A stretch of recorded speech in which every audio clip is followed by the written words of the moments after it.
Si yo les preguntara, mis hermanos, ¿cuál es la peor amenaza para el Evangelio? ¿Qué me responderías?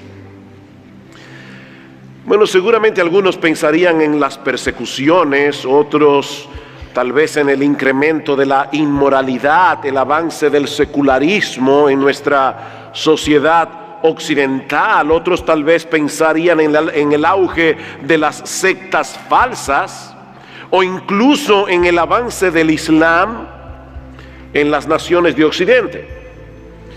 Pero lo cierto es, mis amados hermanos, que la mayor amenaza para el Evangelio no proviene de fuera de la iglesia, sino de adentro.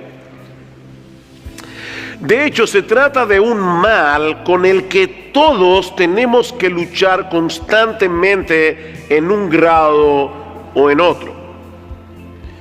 Mis hermanos, la peor amenaza para el Evangelio en tu vida, en la iglesia, en el mundo allá afuera, es el legalismo. Es el legalismo. Es un mal que se disfraza tan exitosamente que resulta difícil de detectar antes de que sea demasiado tarde. El legalismo es un mal, una enfermedad, una plaga que mantiene a millones de personas alejadas de Cristo, y es lo que impide que muchos creyentes puedan avanzar hacia la madurez espiritual. El problema es que el legalismo es tan engañoso que muchos pueden confundirlo con la verdadera santidad o incluso llegar a pensar que el legalismo es un mal menor en comparación con el hecho de ser un mundano. De hecho, yo he oído personas que dicen: yo prefiero que mi iglesia sea legalista a que sea una iglesia mundana. Sin embargo, hermanos, es interesante notar que las mayores controversias de Jesús a lo largo de su ministerio no fue contra los saduceos y los herodianos, que eran los liberales y mundanos de aquellos días. Fue contra los escribas y fariseos, que no solo representaban la ortodoxia doctrinal en el tiempo de Jesús, sino también el celo por la santidad. Ellos parecían ser los únicos que tomaban en serio la ley de Moisés. Pero como espero que veamos en esta mañana, en el capítulo 7 del Evangelio de Marcos, en los versículos 1 al 23, ese caparazón de rectitud escondía en realidad un corazón dañado por el pecado, que se opone a Dios y a sus caminos como cualquier mundano o cualquier liberal. También espero que veamos en esta mañana que el legalismo no murió con los escribas y fariseos, sino que sigue siendo una amenaza para todos nosotros en el día de hoy. De ahí la importancia de este pasaje que vamos a estudiar en esta mañana. Mis hermanos, este capítulo es uno de los más teológicos del Evangelio de Marcos y uno de los más cruciales para entender la diferencia que hay entre el cristianismo y todas las otras formas en que los seres humanos pretendemos lidiar con el problema del pecado y de la culpa. Hay al menos 4 aspectos aquí que nos ayudan a desenmascarar la verdadera cara del legalismo. Y el primero es que los legalistas intentan ganarse el favor de Dios a través de su obediencia. Los legalistas intentan ganarse el favor de Dios a través de su obediencia. Noten los versículos 1 al 5. Se juntaron a Jesús los fariseos y algunos de los escribas que habían venido de Jerusalén, los cuales, viendo a algunos de los discípulos de Jesús comer pan con manos inmundas, esto es, no lavadas, los condenaban. Porque los fariseos y todos los judíos, aferrándose a la tradición de los ancianos, si muchas veces no se lavan las manos, no comen. Y volviendo de la plaza, si no se lavan, no comen. Y otras muchas cosas hay que tomaron para guardar, como los lavamientos de los vasos de beber y de los jarros y de los utensilios de metal y de los lechos. Le preguntaron pues los fariseos y los escribas: ¿por qué tus discípulos no andan conforme a la tradición de los ancianos, sino que comen pan con manos inmundas? Es bueno lavarse las manos antes de comer, sobre todo cuando son alimentos que se agarran con las manos, como el pan, por ejemplo.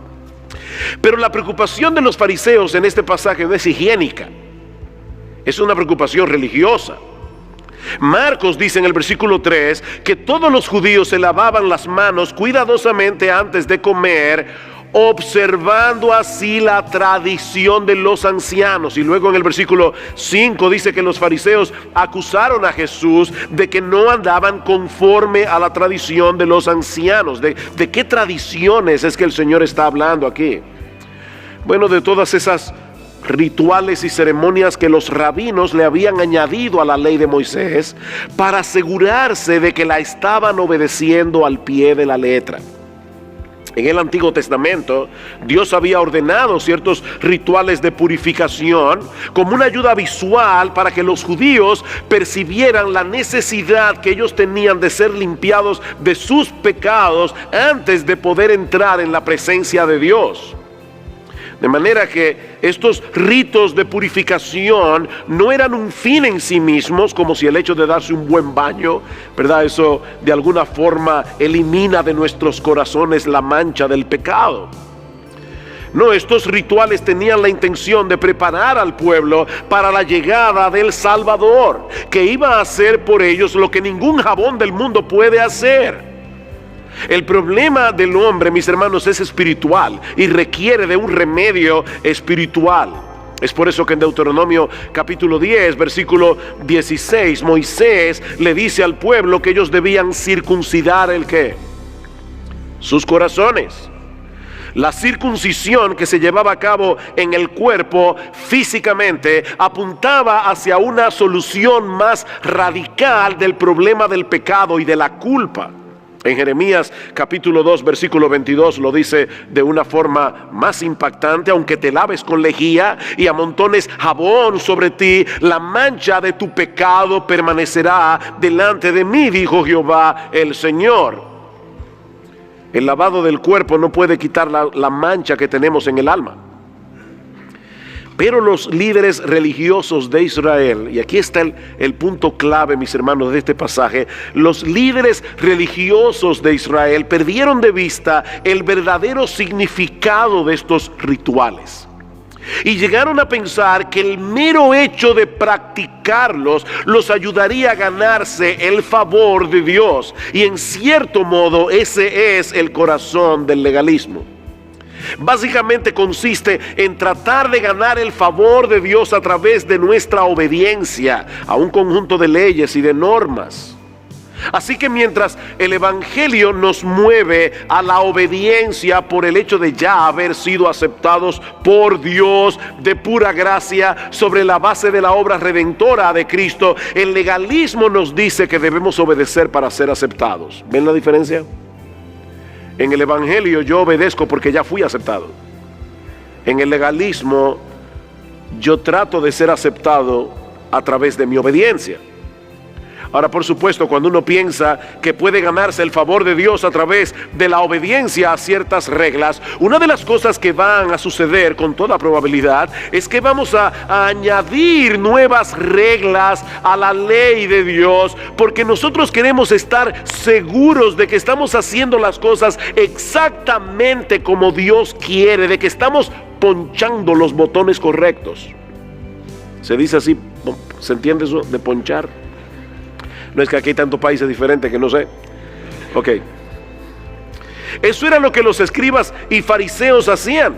Ellos reinterpretaban y reinterpretaban los mandamientos de Dios, colocando sus propias aplicaciones de la ley al mismo nivel de la ley. Ellos colocaban sus aplicaciones a la ley al mismo nivel de la ley, y de ese modo desarrollaron una superestructura de regulaciones sumamente opresivas. Y lamentablemente, mis hermanos, eso está ocurriendo en muchas iglesias evangélicas en el día de hoy. Por ejemplo, yo creo que la Biblia enseña que en el día del Señor debemos congregarnos como iglesia y debemos darle descanso a nuestros cuerpos. Es un día en el que podemos tener una comunión con el Señor que no podemos tener en el resto de la semana. Ahora, lo que eso significa en la práctica puede variar de un creyente a otro.